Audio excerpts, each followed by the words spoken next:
story time, and it's the last story on the Spinning Wheel Saga. Okay, I'm going to read a couple of places for you about it and tell you some about it. Today, we took the day off from box making to shear sheep. 6 of our wool sheep had to be sheared. Some of the wool breeds have to be sheared twice a year, or their wool becomes too long and matted, almost impossible to work with.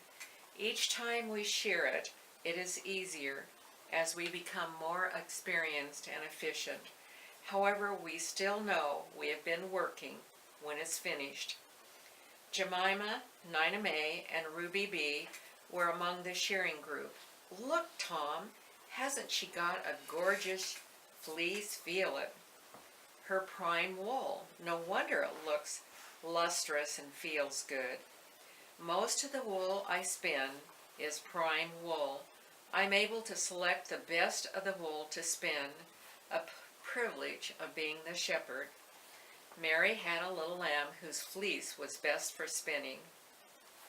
And the prime wool is the wool from the very first shearing of the animal, and it is the best wool. Also, if you have the black sheep, we had several black sheep. The first shearing is the very blackest. For every time you shear after that, it gets lighter and lighter, and finally you just have this beautiful silver gray wool. And I loved the black sheep. Okay, then I want to read the last letter from it. Now, also, I knitted a lot of socks. I still knit socks. I'll show you. I've got a pair going here. I just love the color of these. And it takes me quite a while to knit. Anyway, I'm going to read a letter from January 2013. So that's just 6 years ago. It is better to give than receive. That's from the scripture. This month I found this true again. I gave away my spinning wheel and all the trappings, which included the carder and combs, Lazy Kate and Nitty Noddy, needles and books, wool and yarns. The adventure of the spinning wheel started 16 years ago in the January of 1996. Now, with as much joy as I received the wheel, I have given it away to my friend with hope that it will bring her as much joy. I was 59 the year it came. She is younger than I was, and she knows how to knit already. I didn't learn to knit until after I learned to spin. The wheel she had given me was not the same one. And my chickens have just come to the door. I wish you could see them, but I'm not going to turn around the camera, but they're out there. Okay, my original wheel was stolen as we were moving, but it was the same kind. Her wheel was about 5 years old. When we moved here to sunny California, it closed that chapter of my life. It bothered me to see it idle, sitting as a useless decoration of some sort, having no useful purpose. Now I can hope it will find a purpose again.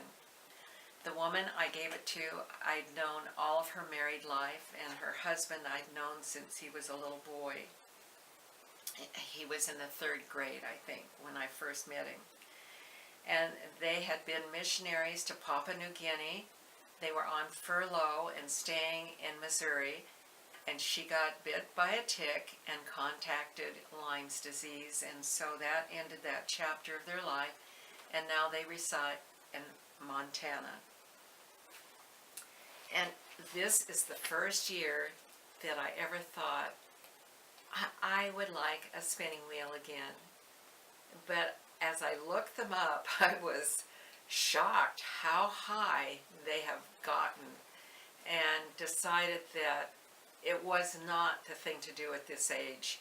So I'll pass on that, but once in a while I think how nice it would be to share. And, and you know, I mean, not to shear, to spin, excuse me. I'm thinking of chickens, I think. Anyway, it it was a real joy. And I can remember one time I was spinning and someone came and they asked me what old country was I from. And that was sort of, I don't know, a unique sort of nice question. And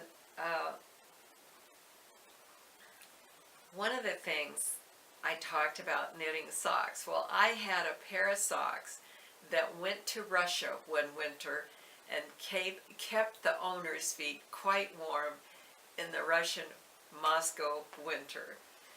And so that's my most famous pair of socks.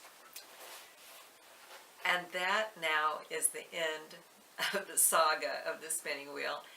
And hopefully, if you don't mind, I would like to start a series on 3 of the places that we have bought in our married life that were real basket cases. Some of them look beyond fixer-uppers.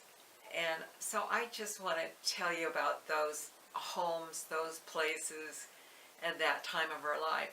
The first one was before I was writing, so I have nothing written on that, so it'll have to be all verbal as I remember it. So I'll see you next Saturday, and maybe I won't. So anyway, you have, I don't know why I said that, you have a good weekend, and we'll see you next week.